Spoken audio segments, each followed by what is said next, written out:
Amen.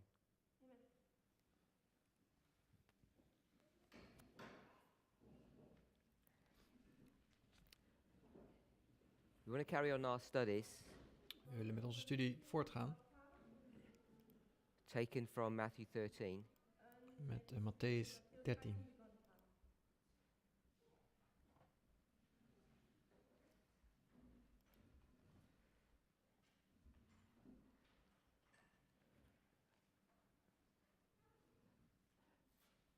I have 4 presentations left, Ik heb nog 4 presentaties te gaan.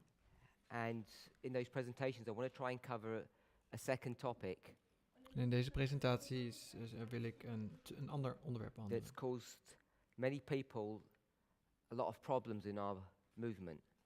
Een probleem waar vele mensen mee te maken hebben gehad in onze beweging. So what I want to ask you to do Wat ik u wil vragen te doen in preparation for those studies, in voorbereiding op deze studies, in your own time, in uw persoonlijke tijd, if you go to the great controversy, als u naar het grote conflict and gaat. I'm not sure of the chapter numbering in the German, Ik weet even niet de hoofdstuknummering in de Duitse versie. but in the English it's chapter 38 and 39. In het Engels is het hoofdstuk 38 en 39. It's called the final warning Het wordt genoemd de laatste and the waarschuwing time of trouble. en de tijd der benauwdheid. It's the 5th from the end chapter. Het is de 5e van het laatste hoofdstuk. So the last Vijf. chapter is chapter 42, the controversy ended. Het laatste hoofdstuk is het einde van het conflict. And it's the 5th chapter back, it's chapter 38 and En 39. als je dan 5 hoofdstukken teruggaat, hoofdstuk 38 en 39. So please take the time Ik wil u vragen de tijd te to nemen read those 2 chapters if Om you're deze- able to, deze 2 hoofdstukken te lezen.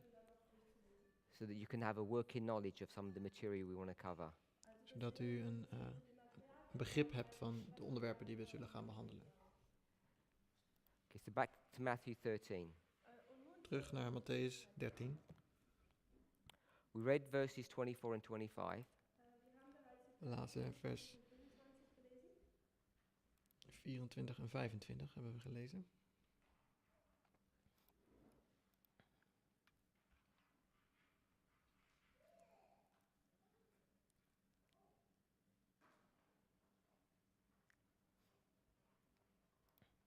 And we saw We hebben gezien that it was dealing with the kingdom of heaven.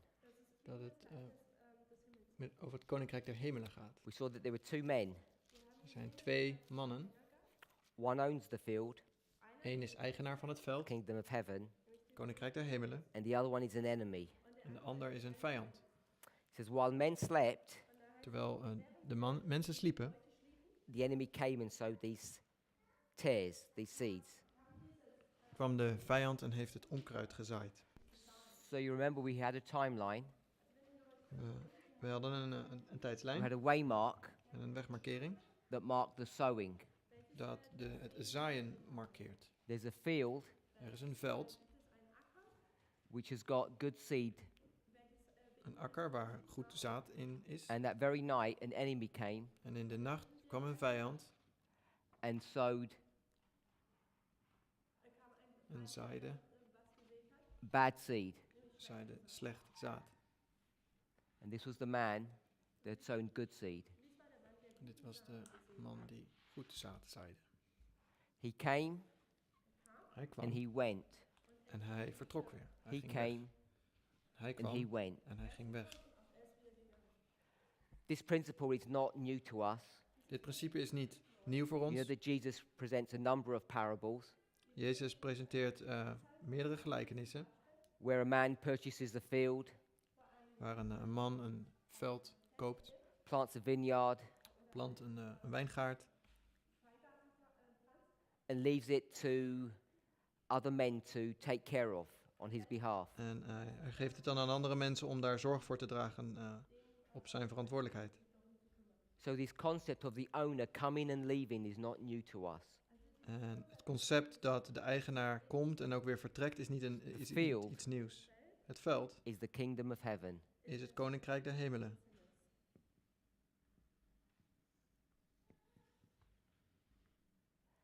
And the farmer or the householder De boer of de is the eigenaar owner of this field. is de eigenaar van dit veld. Now, I've put a waymark here, Ik heb hier een wegmarkering gemaakt. so I just want to make some application at of the line that precedes this waymark. Ik wil graag een toepassing maken op deze wegmarkering. Verse 24 Vers 24 says he sowed good seed. zegt dat hij goed zaad zaaide. So we've got a waymark of sowing. We hebben een wegmarkering met zaaien. If you go to Jeremiah chapter 4, Als we naar Jeremia hoofdstuk 4 gaan.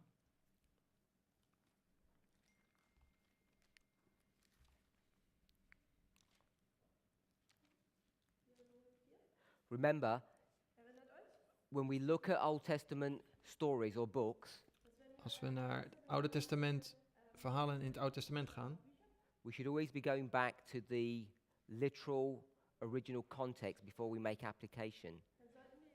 dan zullen we altijd eerst terug moeten gaan naar de letterlijke context. En So we know that this is before the destruction of Jerusalem. we weten dat dit plaatsvindt voor de verwoesting van Jeruzalem.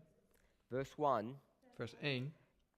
God is talking to Israel, God spreekt tot Israël. and he says if they will return back to him, Zegt als u wilt terugkeren then tot everything mij, shall be okay, dat alles in orde and zal they will zijn. not be removed or destroyed. En dan zullen ze niet verwijderd of verwoest worden. Read verse 1. sorry. Vers 1, Jeremia 4. Zo gij u bekeren zult, Israël, spreekt de Heere, bekeer u tot mij, en zo gij uw verfoeiselen van mijn aangezicht zult wegdoen, zo If zwerft they were niet to om. do this, Als zij dit zouden if doen, they were to honor the Lord, als zij de eer aan de Heer zouden all geven, the nations would bless Israel, not curse them. dan zouden alle naties hen zegenen en niet vervloeken. Verse 2. Vers 2. Maar zweer, zo waarachtig als de Heere leeft, in waarheid, in recht en in gerechtigheid. Zo zullen zich de heidenen in hem zegenen en zich So in hem now- beroemen. In verse 3, In vers 3 God is going to bring a challenge to them, zal God hem hen een uitdaging geven and it's to put away sin. om zonde opzij te zetten. Want zo zegt de Heere tot de mannen van Juda en tot Jeruzalem, braakt u lieden een braakland en zaait niet onder de doornen. But you'll see Maar u zult zien, from verses 1 and 2, which are literal, versen 1 en 2 zijn letterlijk, Jeremiah suddenly switches to symbology. dat Jeremia ineens switcht naar It talks symboliek. about breaking up fallow ground. Het spreekt over het ploegen van de harde grond. We've spoken about 3 themes: We spreken over 3 thema's. marriage, building, Het and huwelijk, agriculture. het bouwen en agricultuur. And which one is this? Welke is dit? Agriculture, the third one. Dit is agricultuur. De It derde. says not to sow Niet zaaien among thorns. onder de So if we doornen. put one parable with another parable, Als we de ene gelijkenis vergelijken met de ander, one prophecy with another prophecy, een andere profetie met de ene by the time you profetie come met to een this ander. waymark, Als je dan bij deze wegmarkering aankomt, where you're sowing seed, waar je what zaad must you zaait, already have done? wat moet je dan gedaan According to hebben Jeremiah chapter 4. om tot Jeremia 4 te komen? You must have already removed the thorns, Dan heb je de doornen, because you're not allowed to sow among thorns. de doornen moeten dan al moeten dan al verwijderd zijn. Now, contextually, Want je bent niet, you het is see niet what chapter toegestaan 4 in Jeremiah is speaking of. om tussen het onkruid te zaaien. Verse 1, Vers 1 van what does hoofdstuk it 4, say? wat zegt dat It precies? says, put away your abominations. Doe uw So verfoeiselen what weg. are the thorns? Wat zijn de doornen? Because the Bible will define itself. De Bijbel verklaart zichzelf. The thorns are the abominations, aren't they? De doornen zijn de verfoeiselen. Do we agree with that? So wherever this waymark is, Waar deze wegmarkering dan ook is, what must have already occurred? wat had er al moeten plaatsvinden? The removal of what? Het verwijderen van wat? The removal of abominations, Het verwijderen van but we zonde. want to stick to the symbology, which is thorns. We willen bij de symboliek blijven, dat zijn doornen. Now thorns are a form of weed. Doornen zijn een soort onkruid.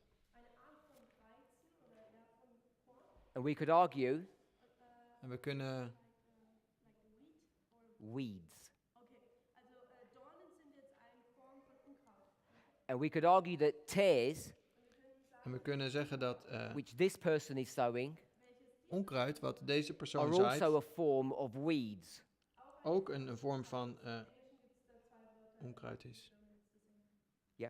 So here, Hier, when this man sowed in his field, want deze man zijn zaad zaait in het what he veld. already removed? Wat heeft deze man dan? Wat is er dan al verwijderd? All of the weeds. Al het onkruid is He had a verwijderd. clean field. Hij had een schoon veld And he sowed good seed into that field. en hij zaaide goed zaad in dat veld.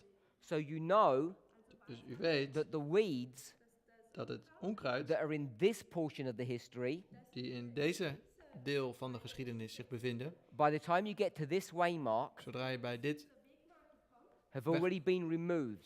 zodra je bij deze wegmarkering komt, When you put parable with parable. dat het onkruid al verwijderd is als je de gelijkenissen met elkaar vergelijkt. Because you're not allowed to put these good seeds Want je bent niet toegestaan deze goede zaden into a field in een akker te which has gooien already got abominations or thorns in it. waar al nog onkruid of zonden aanwezig zijn.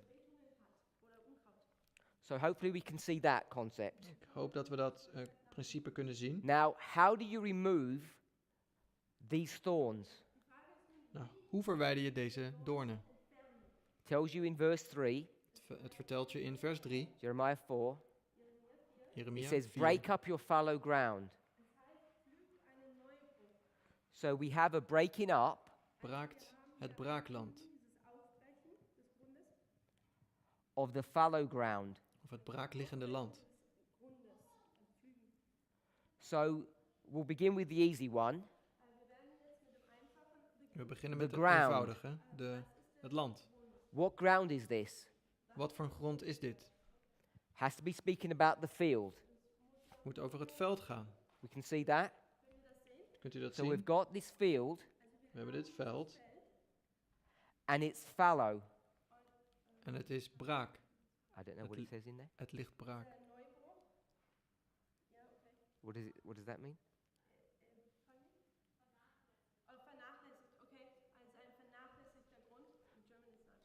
Okay, so the word fallow Het woord fallow in het Engels, means land that hasn't been touched by a worker. dus braakliggend land, betekent dat het land is dat niet aangeraakt is door een werker. Het ligt er verlaten bij. It's a plot of land that has been left to grow as it wants to. Het is achtergelaten als het akker is achtergelaten en alles groeit So erop wat is fallow toegestaan. ground Dus braakliggend land is untouched ground. is niet aangeraakt land. Now in this verse, Nou, in dit it vers says break up zegt braakt the untouched ground. het braakliggende land. So if you're breaking up the ground, Dus als je dat dan opent, what are you doing to it? wat doe je daar dan mee? You're touching it. Dan raak je het aan. So now in this history, Nou, in deze geschiedenis, this field dit veld is not fallow is niet braakliggend, because it's being touched. omdat het aangeraakt is. So if we extend this line back, Als we deze lijn dus verder terugvoeren, we must have a history before this dan moeten we nog een geschiedenis ervoor where hebben. this field Dit is veld, fallow. It's untouched. het is onaangeraakt. Now it's going to be broken up.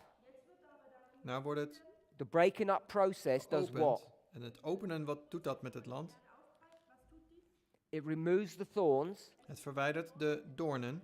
so you have a clean field Dus je hebt een schoon veld ready to be sowed.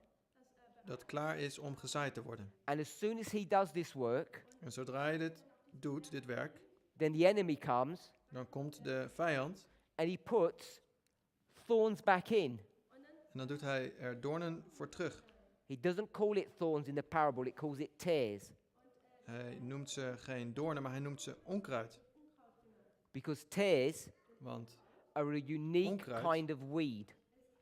is een uniek vorm van onkruid. It's not just any kind of weed.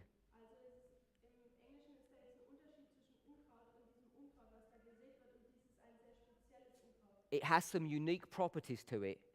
Het heeft unieke karakteristieken. As you go through the parable, Als je door de gelijkenis gaat, you'll see what the unique characteristics are. dan zul je zien wat de unieke karakteristieken zijn.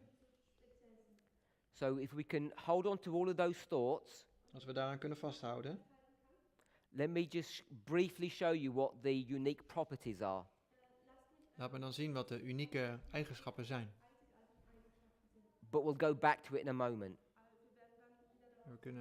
We gaan daar So zo. we've got our hands in Jeremiah 4, Matthew 13, In Jeremia 4 en Matthäus and 13. now we're going to go to another book. Nu gaan we naar een ander boek. You remember that I said Matthew 13 had Matthäus a 13 parallel passage heeft een parallelgeschiedenis. in another book. In een andere geschiedenis, in een Do ander you boek. remember what book that was? Welk boek was dat? It was the book of Mark, Het is Marcus, chapter 4. kapitel, Hopefully we can remember that connection. hoofdstuk 4. So we're going to quickly look in Mark chapter 4 Marcus, hoofdstuk 4. and make a quick comment and come back to Jeremiah. Dan geven we een kort commentaar op en dan gaan we terug naar Jeremia. Mark chapter 4, Marcus, hoofdstuk we're going to 4. see it's the same parable. Zullen we zien dat het gaat over dezelfde gelijkenis.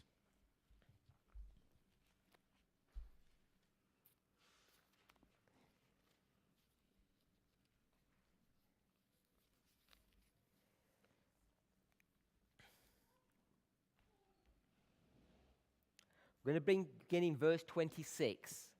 We beginnen in vers 26. Go ahead. En hij zeide, alzo is het koninkrijk Gods gelijk You of already een see mens. that verse 26 is the parallel verse to Matthew 13:24. We zien hier dat het een parallelvers is met Matthäus 13 vers 24. Now, each parable is slightly different in the way it's written. Iedere gelijkenis is een klein beetje anders in hoe het is geschreven. And you'll see the same in Mark because it's teaching something slightly different. En gelijk zien we dat in Marcus, want het is een klein beetje anders. So it says a man cast seed into the ground. Dus een man werpt zaad in Verse de aarde, 27. vers 27. En voorts sliep en opstond, nacht en dag, en het zaad uitsproot en lang werd, dat hij zelf niet wist hoe. Verse 27, it's talking about the man sleeping. Het vertelt erover dat de man slaapt. But in Matthew 13, Maar in Matthäus 13, verse bijvoorbeeld, 25, vers 25, it doesn't say the man slept. vertelt niks over dat de man slaapt. It says men slept. Dat mensen sliepen. De mens. Because each story is teaching something slightly different. Want iedere geschiedenis laat net even iets anders zien. Verse 28. Vers 28. Want de aarde brengt vanzelf vruchten voort, eerst het kruid, daarna de aar en daarna het volle koren in de aar. Now it says in verse 28, corn. Vers 28 zegt het koren.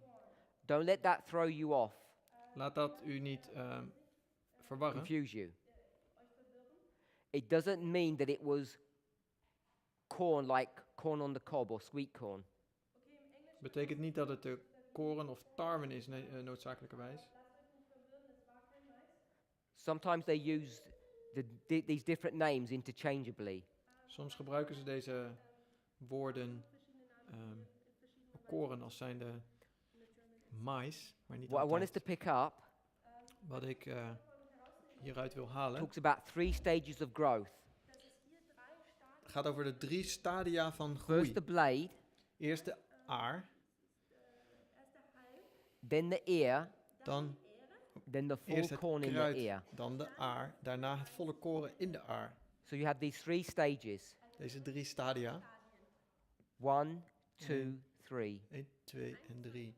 This is not the everlasting gospel. Dit is niet het eeuwige evangelie.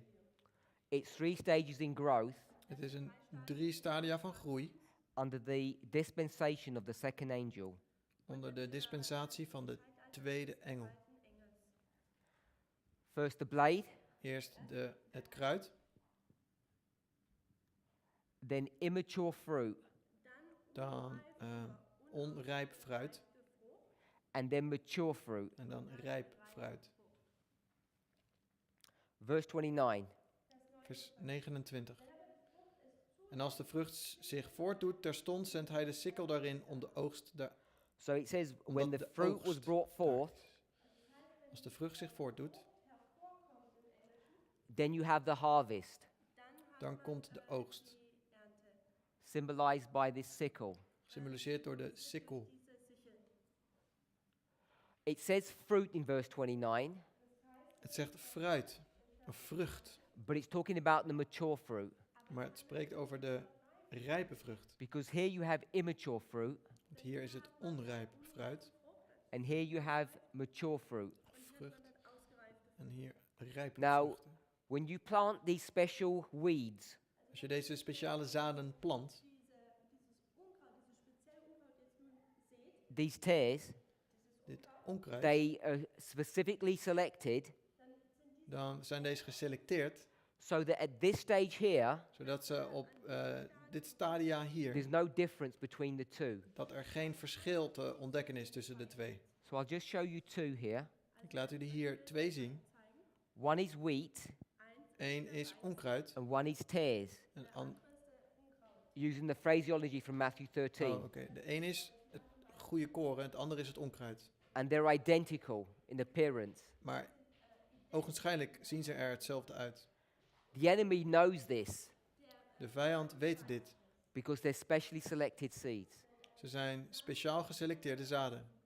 At this stage here, Hier in dit stadium you could address the issue. kunt u You het could sort the problem out probleem oplossen if you could identify the difference between the two. als je het verschil kunt waarnemen.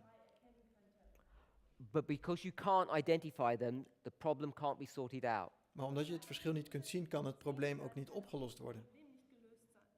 By the time you get to immature fruit stage, Zodra je bij de onrijpe vruchtenstadium if aankomt, this is wheat als dit het koren is, or if it was barley, of gerst, the Bible talks about it being wheat, dat de Bijbel vertelt het als zijnde but in koren, reality it's barley. maar in werkelijkheid is het gerst. Although you can put one history on top of another, Je kan het ook de ene geschiedenis bovenop de andere geschiedenis but leggen. this is really barley. Maar dit is in werkelijkheid gerst. We'll try and explain why. En ik zal uitleggen waarom. At this stage here, In dit stadium hier, at the immature stage, in het onrijpe stadium, what color welke kleur is wheat or barley? is koren of gerst? The fruit, what color is that De fruit? vrucht, welke kleur heeft dat? The reason we know it's green Groen. En de reden waarom het groen is because if you go to the book of Exodus, want als je naar het boek Exodus gaat, what's the name of the first month? wat is dan de maand van de naam van de eerste People maand? say Nisan, Mensen zeggen Nisan, but that's not the proper name. dat is niet de werkelijke naam. The name Nisan is a Babylonian name that was introduced later on. Nisan is de Babylonische naam voor de The maand. proper name is Abib. De Hebreeuwse naam is Abib Some people say Aviv. of Aviv. And what does Abib mean? En Abib, wat betekent dit? If you look at the Hebrew definition, Als je naar de Hebreeuwse definitie kijkt, it has the connotation of either green, het betekent it means of green, groen, or unripe, of onrijp. because it's talking about the unripe grain Het onrijpe graan. in the spreekt het first over. month of the year. In de eerste maand van het jaar. So we know that the wheat is green, Dus we weten dat het tarwe groen but the is. tares, Maar het tarwe, the fruit of that is black. het onkruid, de vrucht daarvan And is it was zwart. specifically selected to be that way, En ze zijn specifiek geselecteerd om ook zo te zijn. because the enemy knows Want de vijand weet by the time you find out dat zodra je het dan that there's tares in your field, dat je, op het moment dat je erachter komt dat er onkruid in because je you veld don't know staat, they're here at this stage, want hier weet je het nog niet in dit stadium, there's nothing you can do about it. je kunt daar dan niks meer aan doen. So just want to make that, put that in place.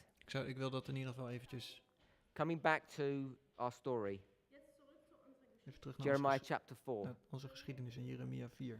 He's sown here. Er is gezaaid hier. You can't sow when there's thorns in the ground. Je kunt niet zaaien als er doornen in de grond zitten. The ground needs to be broken up. De grond moet geopend worden. The ground that needs to be broken up was originally fallow. En de grond die opengemaakt moet worden was eerst braakliggend. So you can see Je kunt zien how we're beginning to develop a line. hoe we een lijn ontwikkelen. Jeremiah chapter 4. Jeremia We've hoofdstuk already 4. defined what the thorns are. We hebben al gezegd wat de doornen zijn. They're abominations. Ze zijn verfoeiselen, Thorns are weeds. zonden. Doornen zijn And without becoming too onkruid. technical, En zonder heel erg technisch te worden, abominations are sin. verfoeiselen zijn zonden. Now you have to ask yourself, what sin is this dealing with? En u moet u zich afvragen, welke zonde wordt hierover gesproken? Now you remember, U weet, I spoke about this at length. ik heb hier veel over gesproken. Prophets Profeten make different applications. maken verschillende toepassingen. And the application that we're making, En de toepassing die wij maken, when it talks about these sins, wanneer wij spreken over de zonde, these are the sins of the fathers. zijn de zonden van de vaders. And we're not just making this up, Dit is niet iets wat we verzinnen.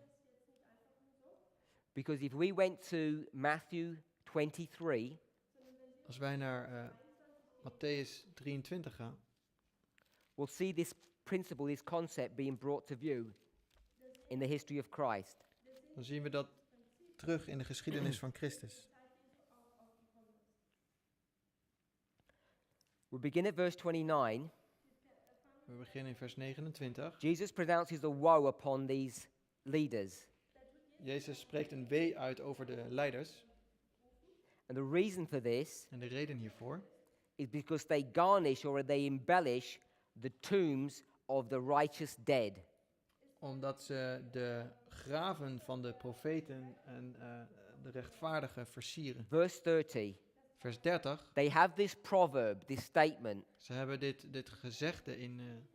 that if they lived in the days of their fathers, als zij zouden leven in de dagen van hun vaders, they would not have killed the prophets like their fathers did. zij zouden de profeet niet gedood hebben zoals hun vaders dat deden. And here, En hier Jesus catches them in their deception or their craftiness. En hier vangt Jezus hun in hun listigheid.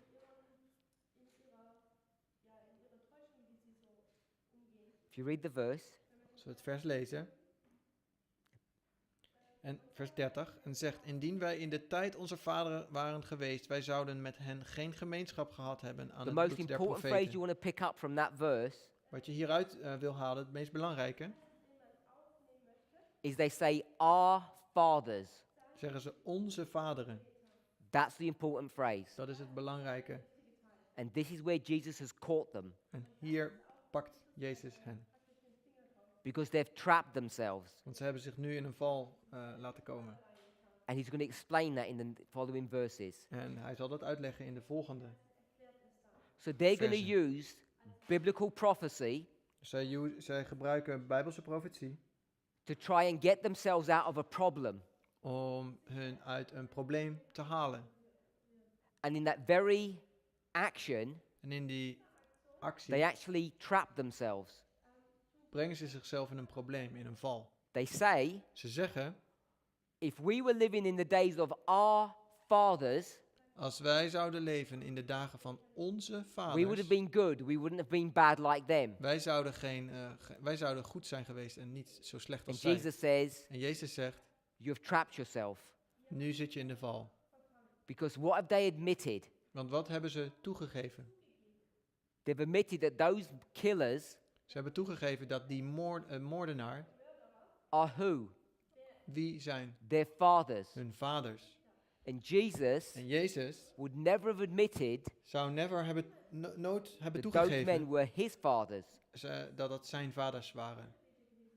Verse 31, Vers he 31. says, you have borne witness against yourself Al dus getuigt gij tegen uzelf that you are the children of these murderers. dat gij kinderen zijt van degene die de profeten Verse gedood hebben. 31.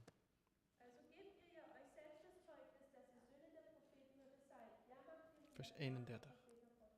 So these are the children, Deze kinderen and the fathers were the murderers. en de vaders waren moordenaars. And why is that an important concept to understand? En waarom is dat een belangrijk concept om te begrijpen?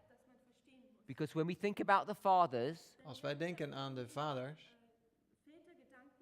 and they do sin, en zij zondigen, that sin gets passed on to whom? welke zonden worden dan To their children. worden overgezet naar de kinderen? Unto the first, second, third, and fourth generation. Tot de eerste, tweede, derde en vierde generatie. And you can demonstrate En u kunt demonstreren, That kunt these laten men zien dat deze mannen were the fourth generation. de vierde generatie waren. These are the sons or the children. Dit zijn de zonen of de kinderen. And they say that these people were our fathers. En zij zeggen dat deze mensen hun vader Jesus waren. says, if you're going to say that these sinners are your fathers, Als jullie zeggen dat deze zondaren jullie vaders zijn,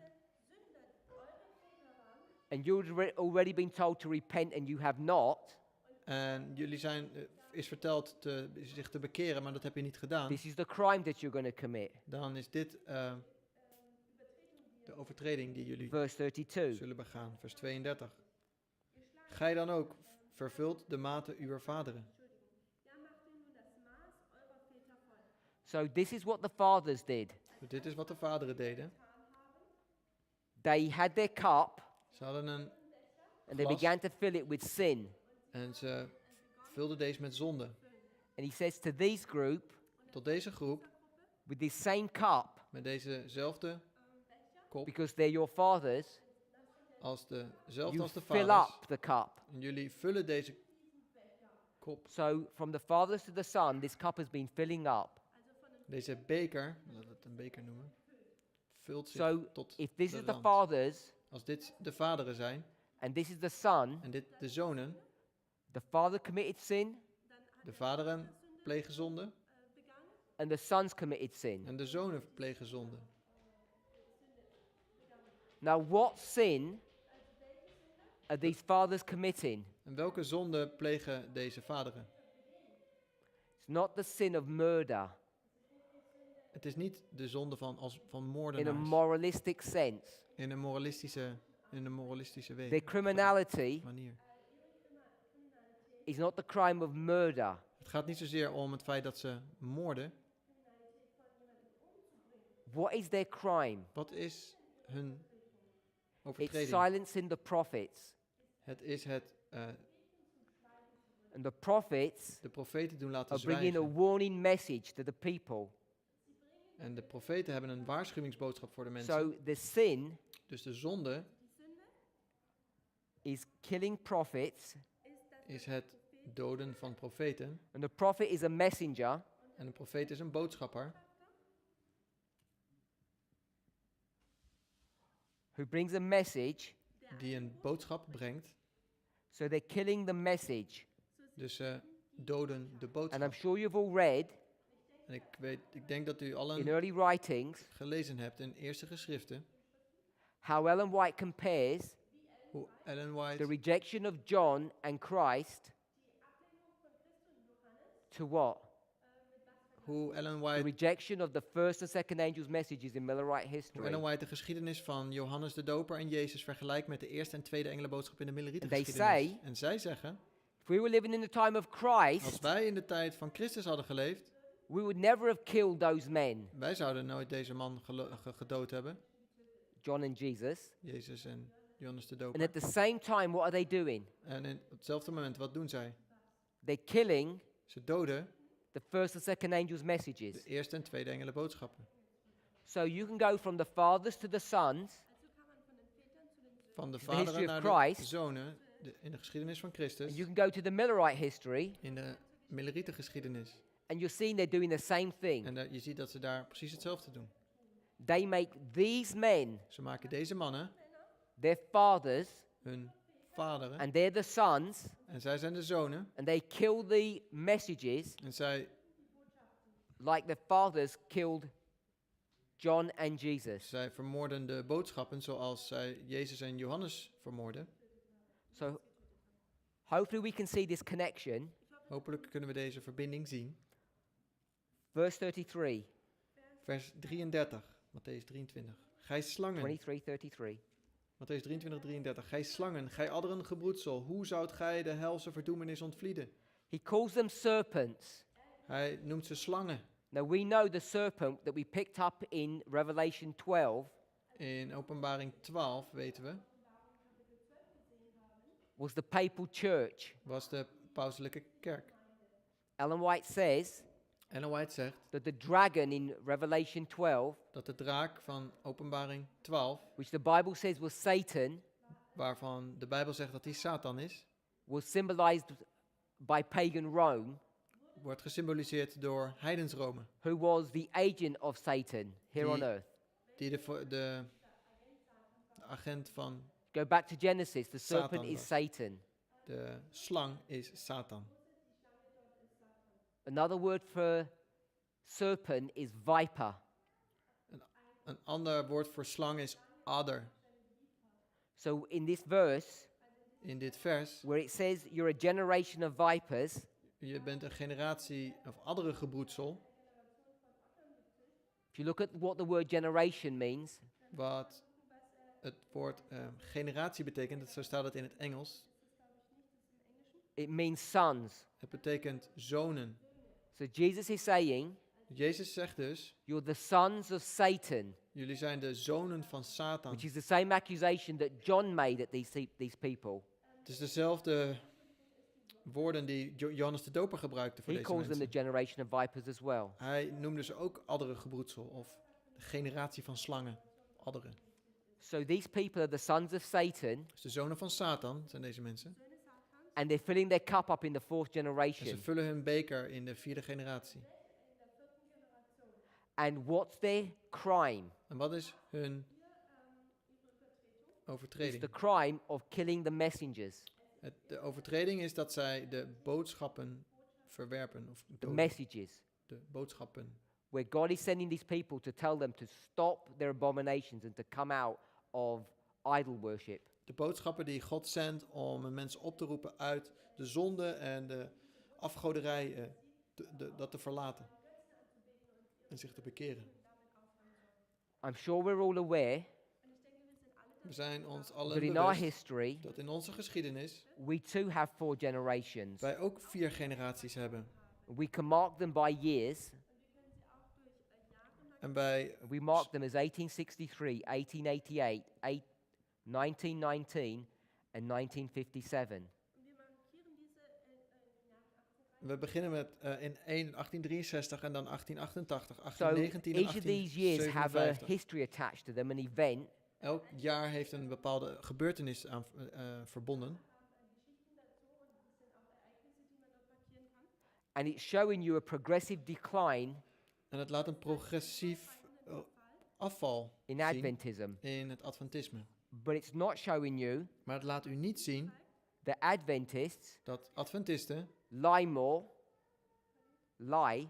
liegen, steal more, dat ze meer stelen, or commit more adultery. dat ze meer ontucht of overspel It's not plegen. teaching that. Dat is niet wat we It's zeggen. teaching us Het laat ons zien a degradation in our prophetic message. een degradatie van de profetische boodschap. And I think we all know that. En ik ben ervan overtuigd dat we dit allemaal weten. 1863, In 1863, the 2520 is rejected. de 2520 wordt verworpen. 1888, In 1888, the third angel's message is rejected. de derde engelenboodschap wordt verworpen.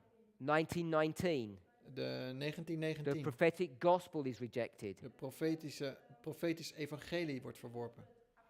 In 1957, In 1957, the sanctuary message or the atonement is rejected. de heiligdomsboodschap en de verzoendagsboodschap wordt verworpen. And none of these are moral sins in the classic way that we would define morality. En geen van deze zijn morele zonden zoals we die normaal gesproken zouden klassificeren als moreel.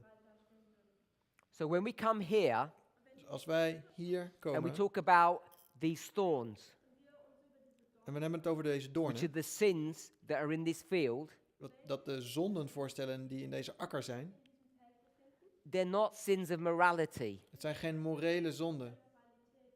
Unless we're suggesting Tenzij we suggereren that from the fallow to the break-up to the clean field, dat tot het braakliggende land, tot het openbreken, tot het schone veld, we all suddenly became totally moral people. dat we ineens heel erg morele mensen And as soon werden. as we became a moral kingdom, En zodra we een moreel koninkrijk worden, Satan Satan, now brings immoral people into the kingdom.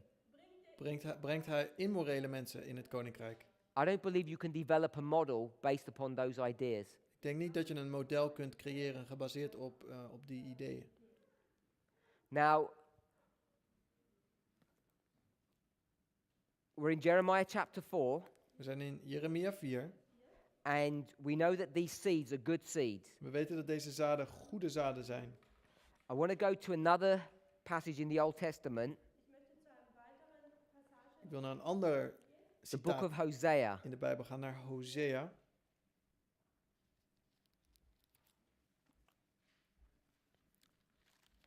So let's go to Hosea chapter 10. Matthew 13 says good seed. Matthäus 13 zegt goed zaad. Jeremiah just says seed. Jeremia zegt zaad. Hosea chapter 10 verse 12 Hosea 10 vers 12 says righteous seed. zegt rechtvaardig zaad. Sow to yourselves in righteousness. Zaait u tot gerechtigheid. Reap in mercy. Maait tot weldadigheid. Break up your fallow ground. Braakt u het braakliggende land. For it's time to seek the Lord Het is tijd de Heer te zoeken, till he come and rain righteousness upon you. totdat hij komen en over u de gerechtigheid We've got regenen. righteous seed, righteous rain. We hebben rechtvaardig zaad en gerechtig regen. This rain, Deze regen, the purpose of it het doel hiervan, is to spark life into a seed. om het leven in een zaad te brengen. If you go back to an agricultural model, Als je naar een model van een you sow landbouwmodel before it gaat, rains. je zaait voordat So het if you're regent. sowing here, Als je hier zaait, the rain must come after the sowing. dan moet de regen erna komen. So we've got rain, Dus we hebben regen. and this rain is what kind of rain? En deze regen is wat voor een regen? Righteous. Het is goed, het is rechtvaardig. And what kind of seed is this? En wat voor een zaad is het? Righteous seed. Rechtvaardig zaad. So we've got the symbol, the doubling We hebben het symbool, de verdubbeling of righteousness. of gerechtigheid, van gerechtigheid. That we know, Wij we weten, discussed this before, we hebben het hier eerder over when we gehad. think about the sanctuary, Als we het over het heiligdom hebben, we have justification, sanctification, glorification. we hebben gerechtigheid, heiligheid But en in John heerlijkheid. 16, Maar Johannes 16, verse 8, vers 8 it says sin, righteousness, and judgment. zegt zonde, gerechtigheid en oordeel. So righteousness is the second step. Daar is de tweede stap gerechtigheid. So here, Dus hier, this must be the second step, dan moet het de tweede stap zijn. which is what I placed here. Dat is wat ik hier heb laten zien. The work of the second angel. Werk van de tweede engel. So this is the history of the second step, Dit is de geschiedenis van de tweede stap. and this must therefore be the first. Dan is dit automatisch de eerste. First and second angel's messages. De eerste en tweede engelenboodschappen. Now, we know, Wij weten, I'm not sure if you all are aware, ik weet niet of u hier allen van op de hoogte bent. but there is a large separation in our movement. Er is een grote scheiding, is er And one of the gaande. key points that the separation is over En een van de belangrijkste punten waar dit op gebaseerd is the placement of the messages of these angels. is het plaatsen van deze specifieke engelen. Where do you place the angels? Waar plaats je deze engelen? Their arrival De aankomst and their empowerment. en de bekrachtiging. And that's why I want you to read those 2 chapters from the Great Controversy. Daarom wil ik dat u deze 2 hoofdstukken in het grote conflict dan ook leest. Because we want to see how those angels are placed. Want we willen zien hoe deze engelen zich So I'm saying geplaatst that the worden. second angel Ik zeg dat de tweede engel has to begin at this waymark here. moet beginnen bij deze wegmarkering. Because you're sowing righteous seed, Want je zaad rechtvaardig zaad and it's going to have righteous rain poured upon it. en je hebt rechtvaardig regen. This is the second step, righteousness. Dit is de tweede stap, gerechtigheid. So I'm saying this is 2A, Dit is de aankomst van de tweede engel, 2a, and I'm saying that this is 9/11. dat dat 11 september is.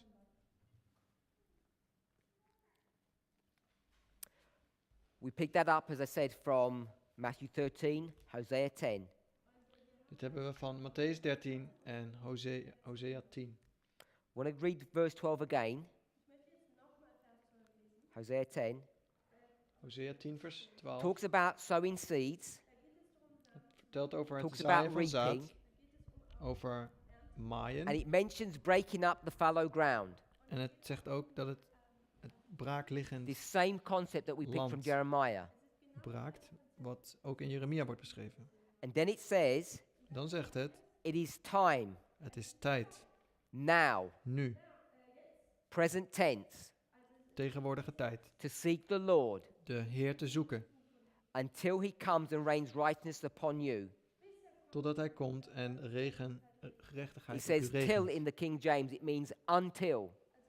In de King James staat until, wat betekent totdat. Present tense is to seek, Tegenwoordig is het zoeken, future is the pouring of the rain. de toekomst is het uitgieten van de regen. So you know you're not here. Dus dat betekent dat u weet dat u op dit moment nog niet daar bent. Because if you were here, it would be present tense, rain. Want als u hier zou zijn, dat betekent dat de regen er al zou zijn. I'm hoping we can all see that contextually, Ik hoop dat u dat kunt zien, grammatically. grammaticaal in de context. The present tense is before this waymark. De tegenwoordige tijd is voor deze wegmarkering. And contextually, it's also before the breaking up. En het is ook voor het openbreken van de grond. So I'm saying the seeking Ik zeg dat het zoeken is here. vindt hier plaats. This is where we're supposed to seek for the Lord. Hier moeten we de Heer zoeken. When you seek for the Lord, Als je zoekt voor de Heer, he will then instruct you to break up the ground, hij zal dan de grond voor je braken, openen. and then you'll have a clean field where righteous seed will be sown. En dan heb je vervolgens een schoon veld waar zaad gezaaid kan worden. It's exactly the same principle in Jeremiah 4. Let's go back there and see. Laten we teruggaan naar Jeremia 4, waar we hetzelfde principe terugzien. Verse 1. Vers 1. Return back to me, O Israel, Zo gij u bekeren zult, because you Israël, have departed from me because of your sins. omdat u van mij gescheiden bent vanwege uw zonde. In this period here on the board, In deze periode hier op het bord, in the fallow ground time period, in de periode van het braakliggende land, it says return. Keer terug, zegt het. So Jeremiah says return, not seek. Jeremia zegt keer terug, niet zoek. Now, return and seek Keer terug en zoek of bekeer u are really the same thing if you think about it. zijn in principe hetzelfde ding als je erover nadenkt. If you returned, Als je terugkeert, it means you've been there before. dat betekent dat je er reeds eerder geweest bent. That's obvious. Dat is duidelijk, toch? But if I said seek for something, Maar als ik zeg zoek iets, I say seek for the object. zoek dit en dit voorwerp. It's in this room somewhere. Hier in deze kamer, deze Who would be ruimte. able to find it? Wie is in staat het te vinden? Nobody. Niemand. Because you don't know what to seek for. Want je weet niet waar je naar moet zoeken. So I would have to describe it to you or show you it. Ik moet het je laten zien of ik moet het je beschrijven. So if I showed you this picture, Ik laat je dit plaatje zien I say bijvoorbeeld. seek for that. Zoek dit. So when you've found it, Als je het dan vervolgens gevonden hebt, how would you know you've found that object? hoe weet je dan dat je het gevonden hebt? Because you've seen it before. Omdat je het eerder gezien hebt. We get that principle. You can only seek for things that you've already seen before. Je kan alleen voor iets zoeken wat je reeds gezien hebt. So vooraf. here, Dus hier, we're supposed to return to the Lord, Jeremiah 4:1, terugkeren naar de Heer, ons bekeren. Jeremia 4 vers 1. and then En dan he tells you how to do that. vertelt hij hoe je dat moet doen. Break up your ground, remove the thorns. Het braakliggende land openen en de doornen So I verwijderen. want us to see this connection Ik wil deze verbinding laten zien between fallow ground and broken up ground. tussen het braakliggende land en het opengebraakte land. And it happens when you turn back to seek the Lord here. En het gebeurt als je terugkeert en de Heer zoekt. In Hosea 10 it says, now it is time. En in Hosea 10 zegt het, nu is het de tijd. I think it's obvious. Ik denk dat het heel duidelijk is. If I said now it's time, Als ik zeg, nu is de tijd, what time is this? wat voor een tijd is dat? The time that you need to return back to the Lord. De tijd dat je moet terugkeren naar de Heer. The time that you need to seek the Lord. De tijd dat je de Heer moet zoeken. If we were to go to Ezekiel 37, Als we naar Ezekiel 37 zouden gaan, verse 1, vers 1, where would you be? waar bevindt u zich dan? You'd be in a valley, Dan ben je in een vallei. and that valley is full of dry bones. En deze vallei is vol met doodsbeenderen. Those dry bones Deze droge is just doodsbeenderen another symbol of this fallow field. is een ander symbool voor dit droge veld. Now, we don't have time to go braakliggende into Ezekiel 37, We hebben er nu geen tijd voor om naar Ezekiel 37 te gaan.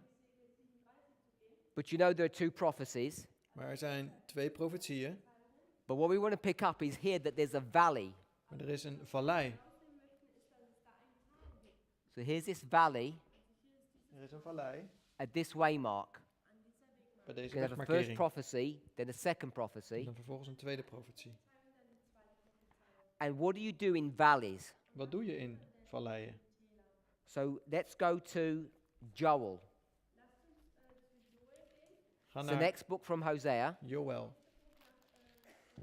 chapter 3, Boek na Hosea, hoofdstuk 3, verse 14. vers 14. Joel chapter 3, 14. Joël 3, vers 14. Menigten, menigten in het dal des dorswagens, want de dag des Heren is nabij in het dal des dorswagens.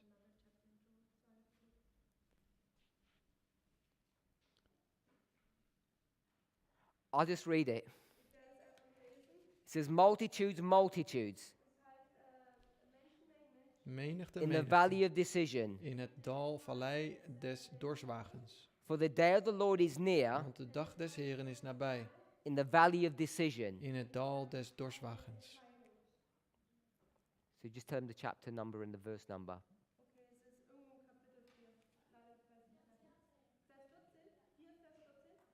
So all I want us to pick up Het enige wat dat u hieruit in a moet halen, valley In een vallei of in een You dal make decisions. maak je beslissingen. That's all we want to see. Dat is het enige 'Cause there's a wat lot u more to see. zien moet.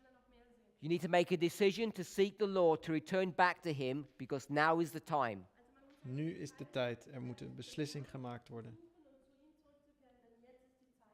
And we all know what that time is. It's the end of time. The time of the end. De tijd So van this het is einde. 1989. Dit is 1989. 1989, you need to 1989. begin to break up the fallow ground in preparation Braakliggende for land sowing seed into a geopend clean worden. field. om ter voorbereiding voor een schoon veld. So that the rain can come. Zodat de regen komen And what will kan. that rain do? En wat zal deze regen doen? It will begin to germinate the seed. Het zal het zaad Turn doen it into a ontkiemen. blade, Eerst in in kruid, produce fruit, vervolgens om vrucht te and then mature produceren. fruit ready for the harvest. En dan volwassen of rijp vruchten klaar voor de oogst. And this field Dit veld, is the kingdom of heaven. deze akker, is het koninkrijk der hemelen. The kingdom of heaven Het koninkrijk der hemelen is being described as a field that was fallow, is beschreven als als een akker dat braak lag. a decision needs to be made, Een beslissing moet gemaakt worden. then a breakup needs to happen, Dan het openbreken moet the removal of gebeuren. sin, En dan de zonde verwijderd, so that the seeds can be sown. zodat het zaad gezaaid kan worden. Now ask yourself some simple questions. Vraag jezelf zo'n eenvoudige vragen. When are all the thorns removed? Wanneer zijn alle doornen verwijderd? When? Wanneer?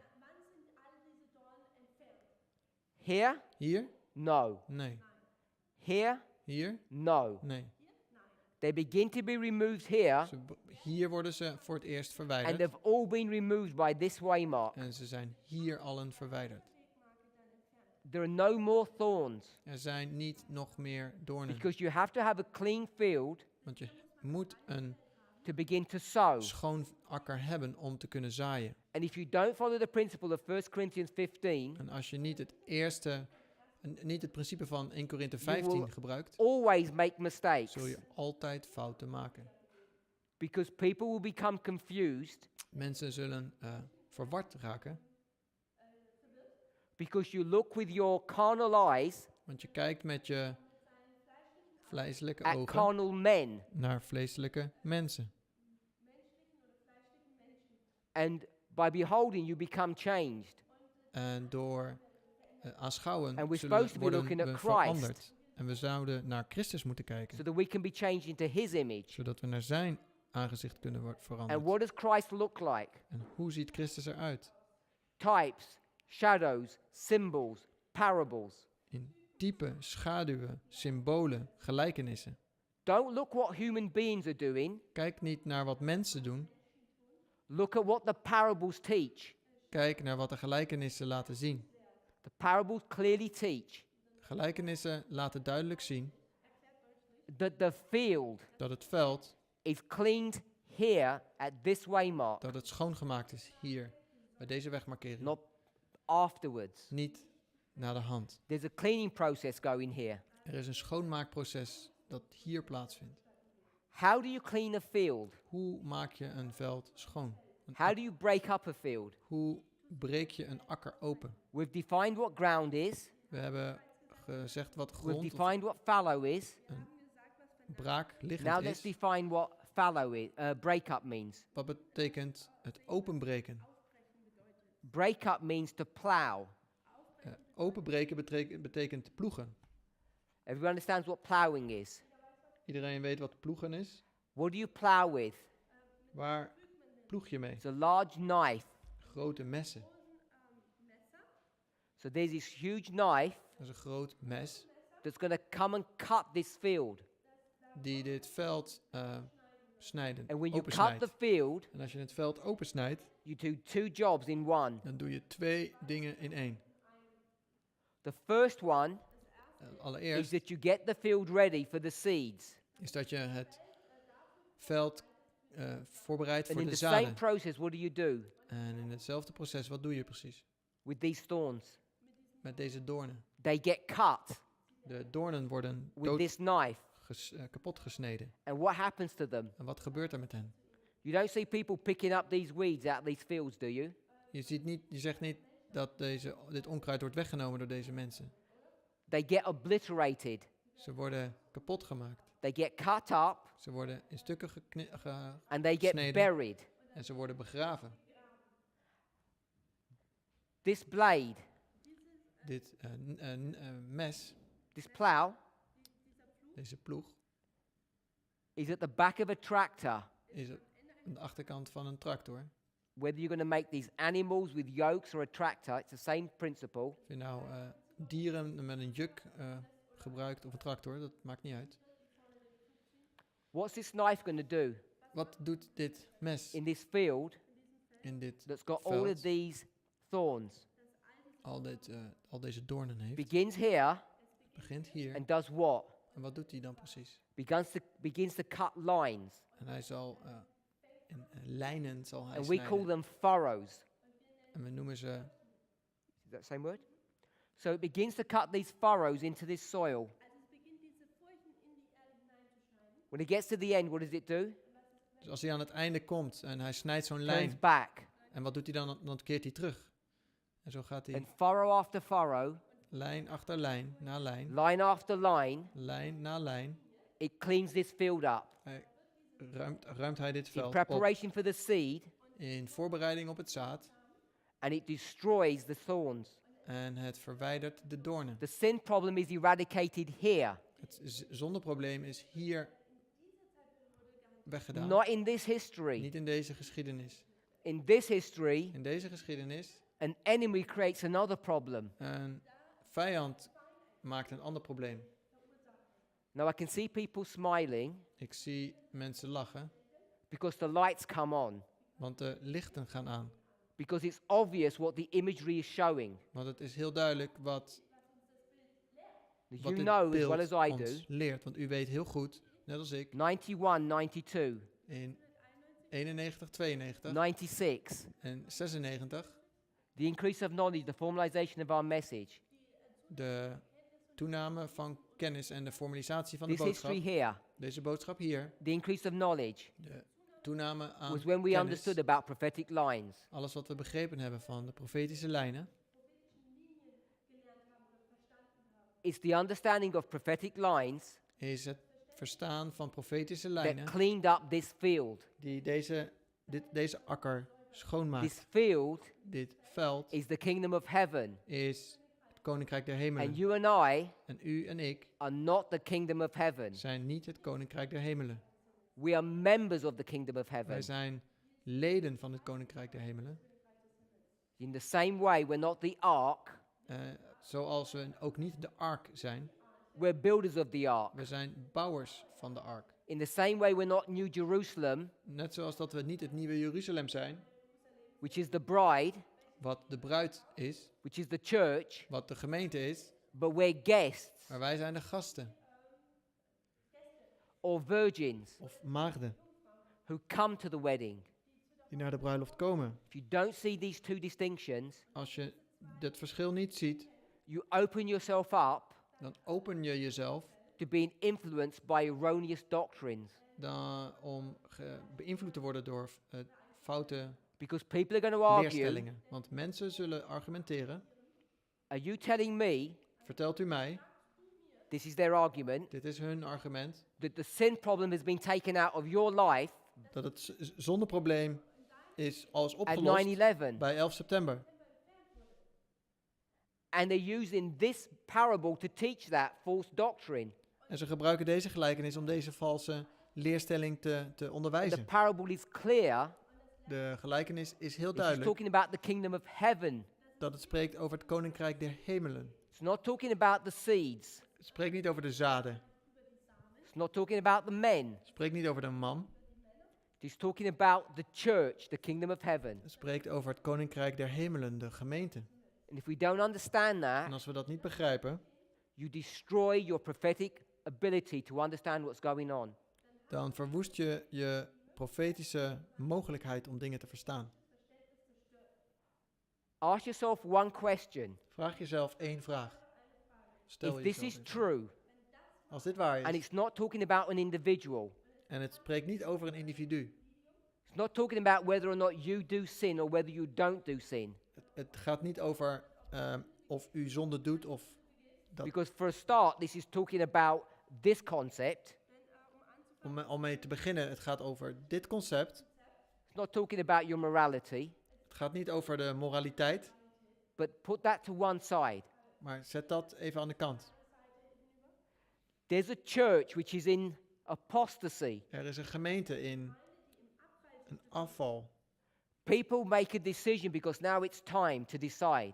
Mensen maken een beslissing, want nu is de tijd gekomen. Something begins to break up. Iets begint zich open te breken. What begins to get cut out? Wat wordt er vervolgens uitgesneden? These sins, Deze zonde, these sins of the fathers, de zonde van de vaderen, there's this destruction of our prophetic message. de verwoesting van de profetische boodschap. As this sin begins to be cut out, Als deze zonde eruit wordt gesneden, you see that this field begins to change. dan zie je dat dit veld langzaam verandert. And if you are able to, En als u in staat even bent at this premature level, op deze which vroege I think you should stadium, be able to, waarvan ik denk dat u daar in staat moet zijn, when you remember what Brother Tabo was teaching, als u zich goed herinnert wat broeder Tabo onderwees. I don't think he used this phraseology Ik denk niet dat hij deze specifieke letterlijke taal gebruikte of parallel kingdoms, van parallele koninkrijken. but you have two things going on. Maar je hebt twee dingen die gebeuren. Daniel chapter 2, Daniel, hoofdstuk 2. a stone Een steen. is brought to view in that chapter. Er wordt gesproken over een steen in dit hoofdstuk. And what's the first thing you know about that stone? En wat is het eerste wat je weet over deze steen?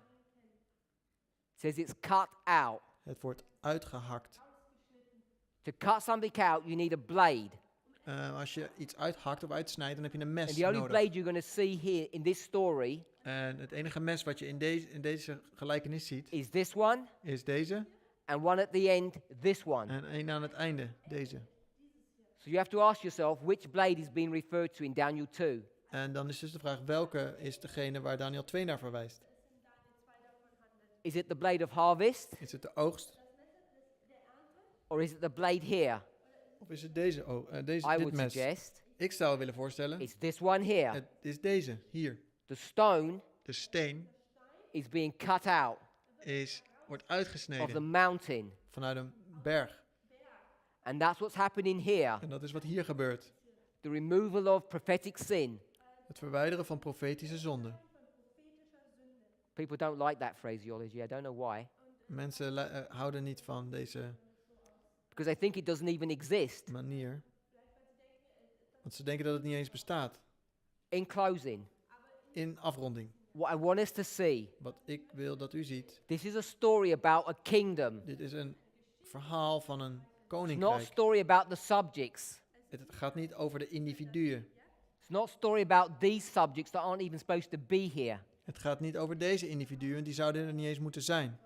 If it's a story about a kingdom Als het een that's geschiedenis being cut out, van een koninkrijk dat uitgesneden wordt. by the time you get to this waymark, En je bij deze wegmarkering the aankomt. kingdom is clean. Dan is het koninkrijk schoon.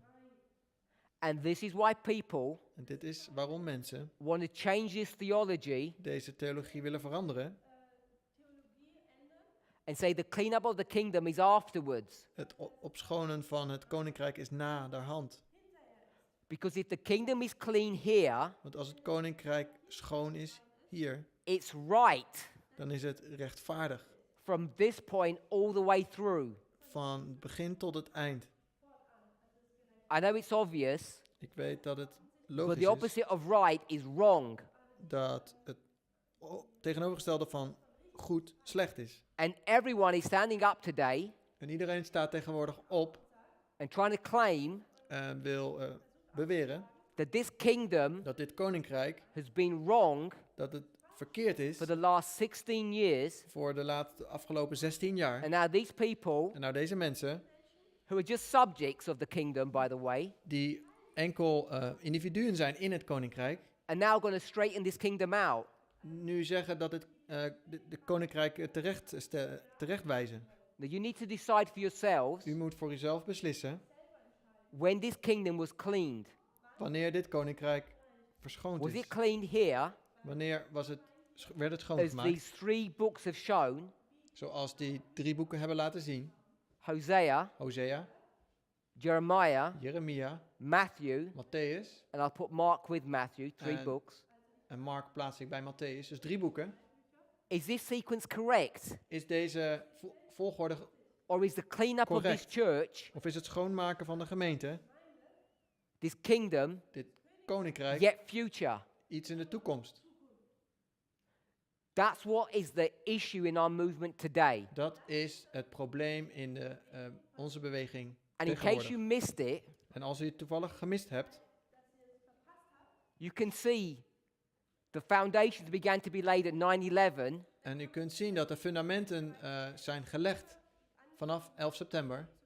and what's interesting En het interessante is, everybody, iedereen, whatever side of the argument you're on, aan welke zijde van de situatie u staat, everyone agrees the foundations began to be laid here at 9/11 iedereen is het ermee eens dat de fundamenten bij 11 september zijn gelegd. because they're forced to come to that Ze conclusion. moeten tot deze conclusie namelijk komen. But they say, Maar zij zeggen, after the foundations have been laid, de fundamenten gelegd zijn, this is when things begin to be corrected. en dan worden dingen aangepast. Dus het moment waar dingen worden aangepast.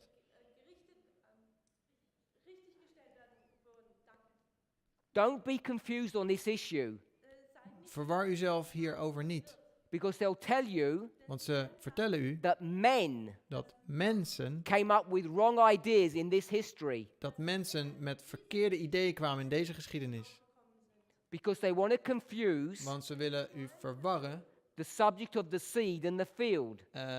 Ze verwarren de You individuen keep met them het separate, veld. Maar als je ze gescheiden you'll houdt, see that this is a picture of the field, dan zie je dat het fundament hier de akker is. but here it's a symbol of a house. Maar hier is het symbool van een huis. It's not the people who live in the house. Het zijn niet de mensen die in dit huis leven. Either the house has not been built properly, Zoals een huis niet. or it has. Het huis is goed gebouwd of het is not. So Het is niet. either this foundation has been laid correctly, or it hasn't. Dit fundament is of goed gelegd of het is niet goed gelegd. And that's what each of us needs to decide for ourselves. En dat is wat een ieder voor zichzelf moet beslissen. Because if the foundations haven't been laid correctly, Want als de fundamenten niet correct gelegd zijn, and I guarantee you everybody agrees with this, en iedereen is er hierover eens. they Kan agree ik u with the garanderen. stones, De stenen, they may not agree when they were cut out, misschien but they agree with the principles, ze stemmen overeen met what de they principes, represent. wat ze representeren. And now they've developed an argument Maar nu wordt er een argument that says ontwikkeld, when those stones were laid, they weren't laid correctly. maar toen ze gelegd werden, zijn ze niet goed neergelegd. So you now have people Maar nu heb je who mensen are coming die komen, and taking those foundation stones and taking them out die nemen deze fundamentele stenen en dan nemen ze eruit and putting them in the correct place. en plaatsen ze in de correcte plaats. Now you ask yourself the question, does history repeat or not?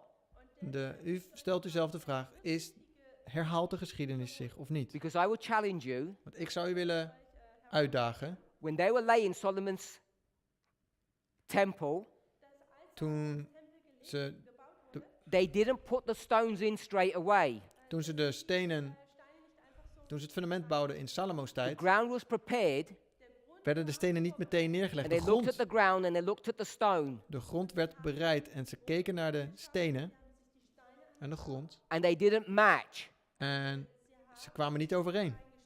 So they thought. Dus ze dachten So na. they left it. Dus ze lieten het. Eventually, when they decided to put the stones in place, Uiteindelijk, toen ze de stenen op hun plaats legden, did they fit perfectly or not? pasten ze toen perfect You of know niet? they did. U weet dat dat zo is. Once the foundation stones are put in place, they're never taken out again. Zodra de fundamentenstenen gelegd zijn, worden ze nooit meer eruit gehaald. People have developed a model that is not even logically consistent.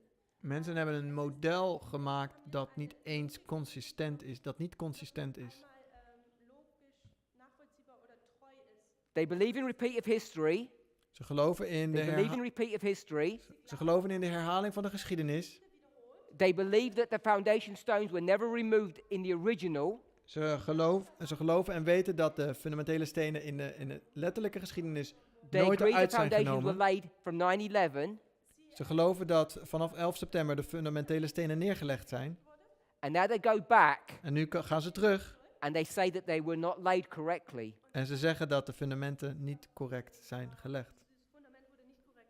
And what people don't see, Wat mensen niet the zien. reason why we're able to make that wrong conclusion De reden waarom we deze verkeerde conclusies zouden maken, is because they mix the seed and the field is omdat zij het zaad en de akker and they don't separate them. met elkaar mixen. En And they can't see ze scheiden deze niet van that elkaar. the seed is one thing and the field is another. Ze kunnen niet zien dat het zaad iets is en de akker iets anders. We have multiple lines of prophecy that show you that the field was clean here. We hebben vele manieren om aan te tonen dat de akker schoon was. Hier. I've just given you two, one from Matthew, one from the story of Solomon. Ik heb u hier laten zien, een van Matthäus, een van de geschiedenis van Salomo. Let's pray. Laten we bidden.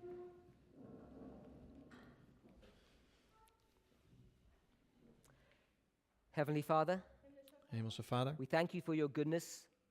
we danken u voor uw goedheid. Please help us to have clarity Help ons om duidelijkheid te on krijgen the truth you want to teach your people. over de waarheid die u ons wilt leren. Help us to review and understand these prophecies Help ons om deze dingen goed te kunnen overzien, so that things might become clearer to us. zodat dingen duidelijker voor ons mogen We worden. thank you that we could come here together We danken u dat we hier samen mogen komen to understand your word, om uw woord te to mogen grow in grace. verstaan, te groeien in genade. In Jesus' name, In Jezus' naam, amen. amen.